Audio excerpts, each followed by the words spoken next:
ค่อยก็ว่าอยู่เป็นอย่างธิดาลาวจังสนะเลือกตั้งได้เป็นประธานนักเรียนอยู่ที่โรงเรียนบ้านเกิ้งมื้อเช้านี้ละแม่นเพิ่นติดสินบนได้ทุกคนเอ่ยสั่งกระแล่มมาลงโรงเรียนบ้านเกิ้งก่อนที่จะเลือกตั้งบ่กี่เท่าใดชั่วโมงกินกันหมดทุกคนผลปรากฏออกมาธิดาลาวชนะเลือกตั้งเป็นประธานนักเรียนว่าซั่นเด้สบายดี FC แฟนคลับทุกทานมาพบมาพ้อกันคลิปนี้ซึ่งมีเรื่องเล่าดีๆที่อยากจะมานำเสนอ FC แฟนคลับได้รับได้ฮู้นำกันว่าน้องธิดาลาวนั่นมื้อเช้านี้เนาะเฮาก็ฮู้แล้วล่ะว่าน้องธิดาลาว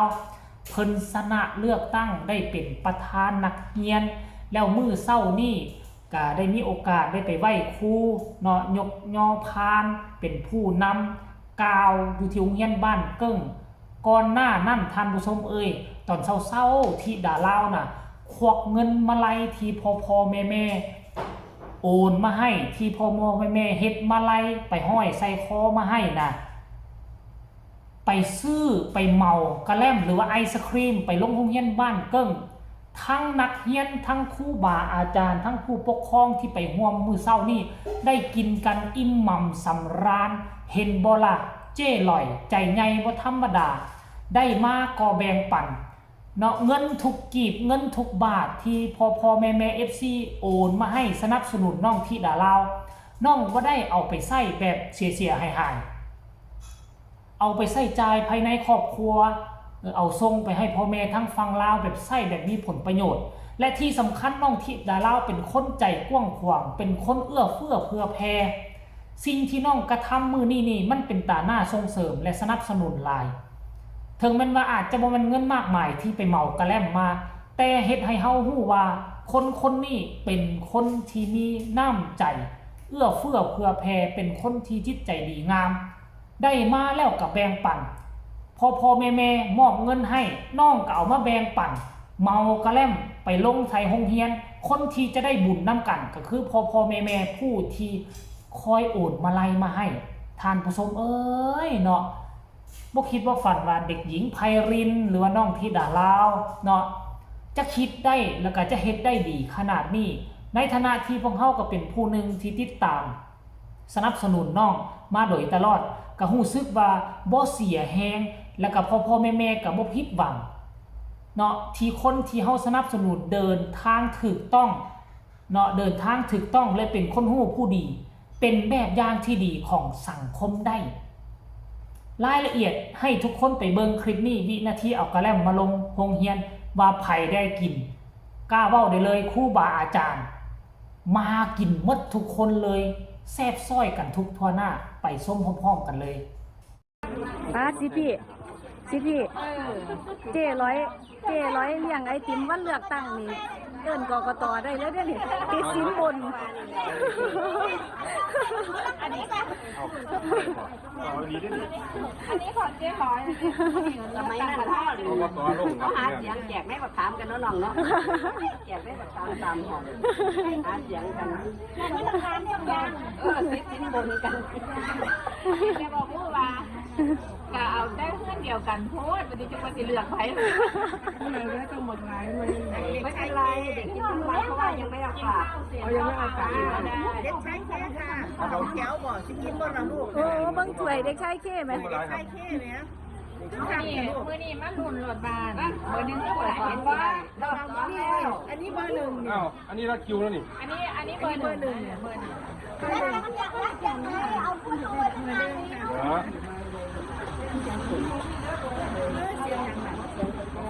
ตกใจเหมือนที่ว่าเป็นเสียงฝนใหญ่มาก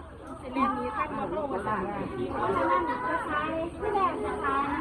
ให้เด็กใครแก้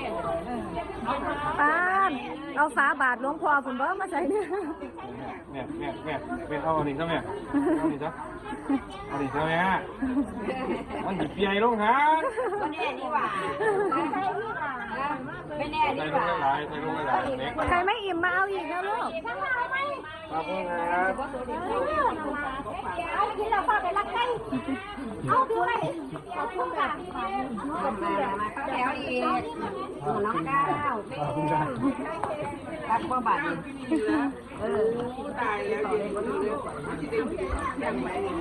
ไอศครีมเจ๊ลอยนะคะเพื่อนว่า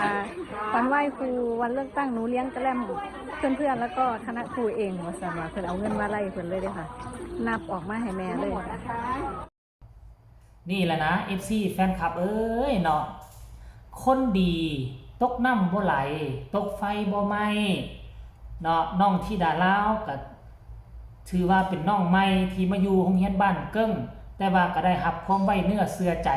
ด้วยความหักความแพงด้วยครูบาอาจารย์มองเห็นว่าคนนี้เป็นคนที่ดีมีวิสัยทัศน์เป็นคนที่มุ่งมั่นอยากจะพัฒนาตนเองเป็นที่ฮักของครูบาอาจารย์และเพื่อนน้องๆนักเรียนจนเฮ็ดให้น้องสามารถเป็นประธานนักเรียนได้เนาะและที่สำคัญตั้งแต่น้องธิดาลาวก้าวขามาอยู่โรงเรียนนี่พอผู้ศรีวิไลก็ช่วยเหลือโรงเรียนนี่เนาะมาเป็นระยะบ่ว่าจะสนับสนุนอุปกรณ์โต๊ะตั้งเต้นก็ว่ากันไปสนับสนุนทุนการศึกษาล่าสุดนี่ก็สนับสนุนเงินทุนจ้างครูภาษาอังกฤษมาสอนที่โรงเรียนบ้านเกิ้งเห็นบ่ล่ะมันมีหลายสิ่งหลายอย่างเลยนะที่ว่าตั้งแต่ที่ดาลาวก้าวเข้ามานี่โรงเรียนนี่ปฏิเสธบ่ได้ว่ามีความเปลี่ยนแปลงไปในทางที่ดีมีความเปลี่ยนแปลงไปในทางที่ดีถามว่าเป็นเพราะที่ดาลาวบ่ก็บ่เป็นเพราะพ่อผู้ศรีวิไลหั่นแหละเป็นผู้เฮ็ดแล้วก็น้องที่ดาลาวก็มีส่วนร่วมกับปฏิเสธบ่ได้ทั้งพ่อทั้งลูกทั้งครอบครัวศรีวิไลรวมถึงพ่อแม่ FC แฟนคลับมีส่วนร่วมหมดและค่อยก็หวังว่าต่อนี้ไปโรงเรียนบ้านเกิ้งจะคึกคืนจะฟดสนั่นหลายกว่านี้มันจะมีกิจกรรมเข้ามามันจะมีหลากหลายที่เข้ามาโรงเรียนบ้านเกิ้งรอท่าชมเอาไว้ในภายภาคหน้ามันต้องสนุกมันต้องมวลเป็นโรงเรียนที่มีสีมีสันแน่นอนค่อยคิดว่าแนวนั้นนะท่านผู้ชมเนาะเอาอันนี้ก็คือเรื่องราวที่มันเกิดขึ้นอันนี้ก็เว้าลิ้นเด้อว่าเจ้ลอยติดสินบนจึงได้เป็นประธานนักเรียนบ่แม่นเด้อท่านผู้ชมเนาะก็คือน้องๆเห็นน้องธิดาลาวเห็นธิดาลาวเป็นคนต่างประเทศอีกอย่างก็เป็นศิลปินที่โด่งที่ดังน้องๆก็ปลื้มถือเอาธิดาลาวเป็นไอดอลอยู่แล้วในเมื่อธิดาลาวลงเข้าแข่งขันลงเข้าก็ลงเข้าเลือกตั้งเขาเจ้าก็เลือกและพอเขาเจ้ามักธิดาลาวอยู่แล้วธิดาลาวเป็นนักร้องมีชื่อเสียงโด่งดังขนาดนี้เป็นหยังเขาสิบ่เลือกเนาะบ่เป็นพอกกะลอกกะแล่มแต่อย่างใดดอกเด้อทุกคนเอาฝากฟังเอาไว้ซ้ำนี้ก็แล้วกันเด้อทุกคนฝากกดไลค์กดแชร์กดติดตามที่สำคัญอย่าลืมกดบ่ต้องกดข้ามโฆษณาผู้ใดมีคำตำหนิติชมคำคิดคำเห็นคือแนวใดเนาะก็สามารถส่งข่าวมาได้ทางใต้คอมเมนต์สำหรับคลิปนี้ขอแสดงความยินดีกับเจ้ลอยอีกครั้งหนึ่งก็แล้วกันสบายดี